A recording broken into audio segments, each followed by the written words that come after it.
Breaking news, you're looking at video of one of the last times Oscar winner Gene Hackman, a known recluse in recent years. Suspicion surrounds the deaths of Oscar-winning actor Gene Hackman and his wife, whose bodies were found in their Santa Fe home. In the months after he died, millions of people came to believe the same scene. 40 feet, 12 meters, beneath a secluded estate outside Santa Fe, below a private library.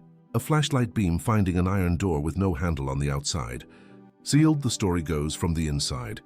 There is no tunnel in any investigative record. There is no iron door. But there is a sealed file. And there is one word sitting in a court document that nobody has ever explained. Pull on that word, and the true story turns out to be stranger than the rumor. The morning of February 26, 2025 began with a locked gate. A maintenance worker had driven out to the property for routine work and could not get in. He had not heard from anyone at the house in about 2 weeks. That was unusual, but it was not alarming. Almost nobody heard from them. The couple had lived in Santa Fe for more than 30 years and had spent most of that time making themselves very hard to find. So he did the ordinary thing. He called neighborhood security. A guard came out, walked the perimeter and looked through a window. Inside on the floor were 2 people. Neither was moving. The 911 call went out at that point, and the caller told the operator that he could not tell whether either of them was breathing. Deputies from the Santa Fe County Sheriff's Office found Gene Hackman in a mudroom beside the kitchen. His cane was on the floor next to him. So were his sunglasses. Betsy Arakawa was on the other side of the house in a bathroom. A prescription bottle stood open on the counter, with pills scattered around it. In a closet, deputies found one of the couple's 3 dogs dead. The other 2 were alive on the property. Neither body showed any external trauma.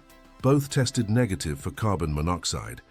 Sheriff Adan Mendoza told reporters that foul play was not suspected, and that sentence went around the world within hours. What went almost unnoticed was a second document. When investigators applied for a warrant to search the house, the affidavit described the deaths as suspicious. Both statements are accurate. They are not the same kind of statement, and the space between them is where this entire story grew. Because within days, a very different account of that house was circulating online, and it was far more satisfying than anything the sheriff had said. It went like this. Behind a specific section of custom shelving in Hackman's private library, the claim goes, was a concealed mechanism. The shelf swung open. A narrow stone staircase led down into the dark. The walls changed as you descended, from poured concrete to rough marks left by a pick and chisel, as if the lower section had been cut by hand and a long time ago. At the bottom, the story says, was a subterranean archive, wooden crates, photographs from the 1930s, survey maps of the Southwest, files on Cold War projects, and at the far end of it, an industrial iron door locked from the wrong side. Later versions added a storage device found beside the crates. Then federal agents who carried the device away. Then footage on that device so disturbing that it could never be shown to the public. Watch the shape of that. Each retelling adds exactly 1 layer. A tunnel on its own is interesting. A tunnel with an archive is better. An archive an hour from Los Alamos is better still. A confiscated hard drive is a thriller. Not one element of it appears in any public record from the investigation.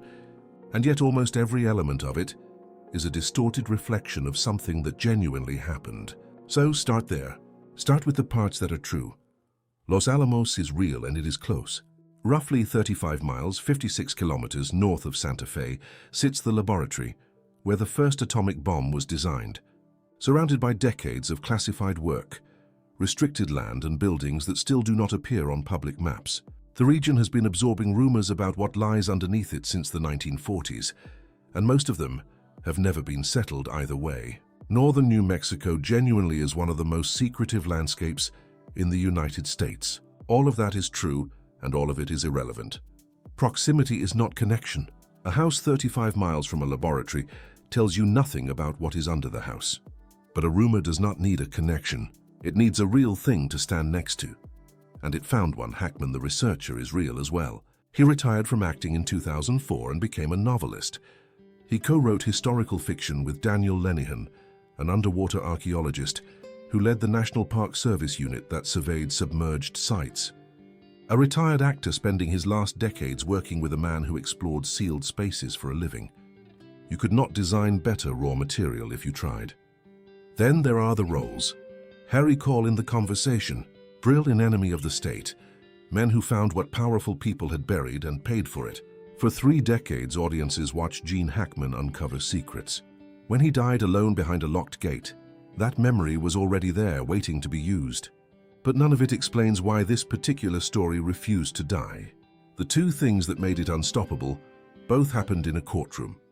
On March 11, 2025, a representative of the Hackman estate went to a state district court in Santa Fe and asked for the investigative records to be sealed. Body camera footage, photographs, documents.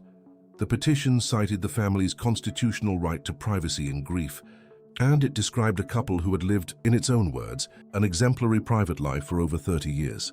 On March 31st, Judge Matthew Wilson ruled on it. Most of the material could be released, but there was to be no depiction of either body in any video or photograph made public. Now read that ruling the way it traveled online. A court-ordered footage in the Gene Hackman case withheld from public view. Every word of that sentence is accurate. It is also entirely ordinary, and it has nothing to do with a tunnel. That is the first courtroom fact. The second is the word suspicious. Sitting in a search warrant affidavit, while the sheriff stood at a podium saying foul play was not suspected. To an investigator, those coexist without difficulty. Suspicious is the threshold you have to clear to be allowed to search a house at all. It is not a conclusion about a crime. Online, the 2 statements became a contradiction, and a contradiction demands somebody to explain it. There is a third fact, and it is the one nobody repeats. The sheriff said investigators found no security system at the residence they could use to establish a timeline. No footage from the house at all. In the rumor, this is a fortress wired for surveillance. In the record, it is a house with nothing watching it, which is exactly why the timeline had to be rebuilt from a pacemaker and a grocery receipt. And one more correction while we are here. There was never a federal operation at that property. The investigation was run by the Santa Fe County Sheriff's Office and the New Mexico Office of the Medical Investigator. The FBI agents in the story were added later, by people telling the story. Notice what the people telling this story almost never do. They never say they saw it. Investigators reportedly recovered. Sources claim. It has been suggested. The footage was allegedly. Those 4 words move the burden of proof somewhere else, onto a source who is never named. And by the 6th or 7th version, you stop asking who saw it. Psychologists call this the illusory truth effect. Repetition alone is enough to make a claim feel true. That is not a failure of the audience. It is how human memory works, and this story used it almost perfectly. Which leaves one question. If there was never anything under that house, what were investigators actually looking at? The answer is on the pathologist's timeline, and it is harder to sit with than any tunnel. There is one more reason this story held on, and it has nothing to do with evidence. The real ending is unbearable in a way that offers nothing back. No confrontation, no villain, no revelation. Just illness, isolation, and terrible timing. In a house that was designed to keep the world out and succeeded. A conspiracy replaces that randomness with intention. It says somebody knew, somebody decided, somebody is still holding the file. That is a much easier thing to carry than the alternative, which is that nothing was decided at all.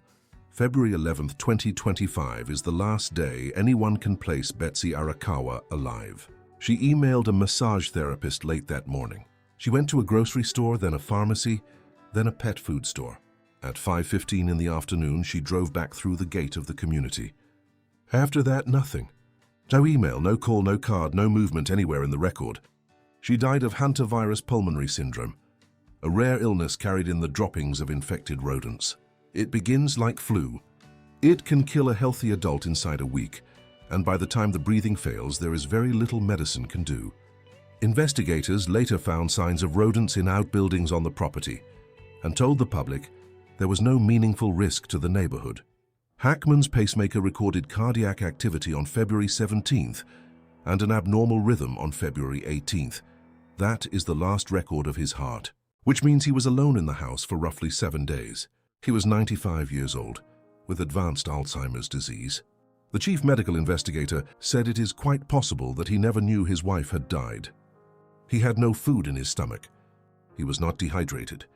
The dog in the closet had come home from a veterinary procedure on February 9th and was still in its crate. The bodies were found on February 26th. That is 15 days after Betsy Arakawa last drove through that gate, and in 15 days, not one person came to the door. The rumor asks what was buried under the house. The record asks something much harder.